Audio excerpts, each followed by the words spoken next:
Hello and welcome to another, or your first random story from me. I'm an author, and something I get asked a lot is if I put true stories into my books or if they are based on true stories. And I think that's incredibly limiting to bother with transcribing a reality when you could work with an infinity of content. So no, there's always like little like fragments of your own experiences that you're going to use. But this, I think, is where I want my true stories to live, because I tell those out loud at like social gatherings and things. But they should have like a permanent incarnation, and that's what I think I want to do here. So this story is a story that was told to me, um, and the person who told it to me, I hope to have tell it to you, but they're busy, so I don't know if that's going to happen. But I hope to wrangle them in at some point. But in the meantime, you got me. So, the main character of our story, I forgot his real name, so we'll call him Blaze. So, Blaze is a drummer in a metal band, as you can probably tell. That's the kind of people I would know. So Blaze is up late drinking with my friend. I think they were at a party or something like that.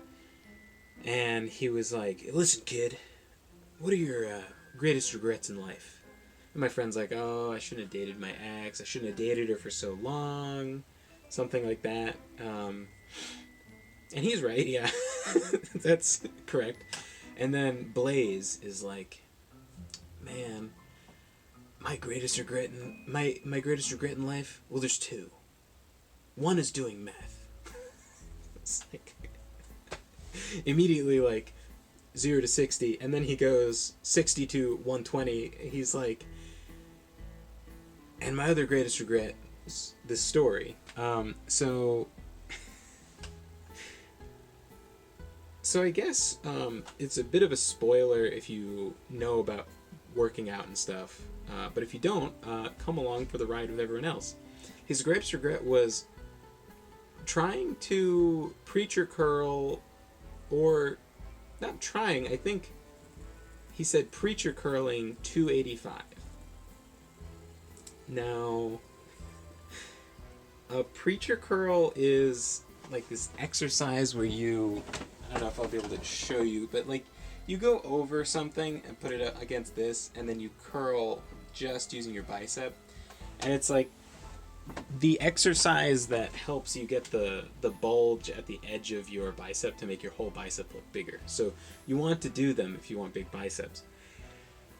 Now, when I've done preacher curls, I have not done a lot of weight. It's like the bar and then like one plate.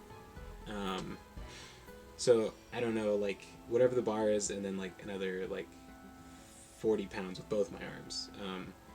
I've done preacher curls like at home, not with the machine thing. With I think 20s, maybe. It's a really hard exercise. And so until you're used to it, you're not gonna. Yeah, you're not gonna do that much weight. And I think people in general don't do that much weight with preacher curls. And there's a reason for that. And if you know about fitness and working out and stuff, you already know what's coming. But I guess the first question is, how do you do a ton of weight on a preacher curl if most people don't? Do you just get super strong? The answer is no. What you do in order to do 285 on a preacher curl is, first you have to be out of your fucking mind because normal people don't try to do that. And so what he did was his pre-workout was a ton of caffeine, right? Gotta be a ton of caffeine. And then the second special ingredient was naturally like cherry flavoring, right? If it's red, you go extra fast, right? And then the third more special ingredient was PCP, or allegedly.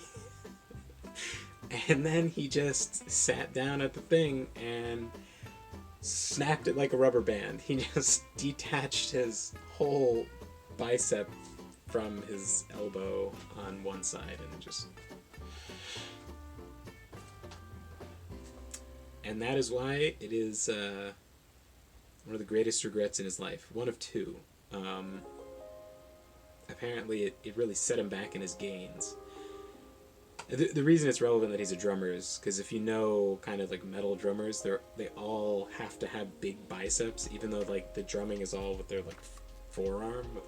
I don't know how you drum. I find it funny that there's like a very stereotypical metal drummer, and it's like always gym shorts and must be muscular.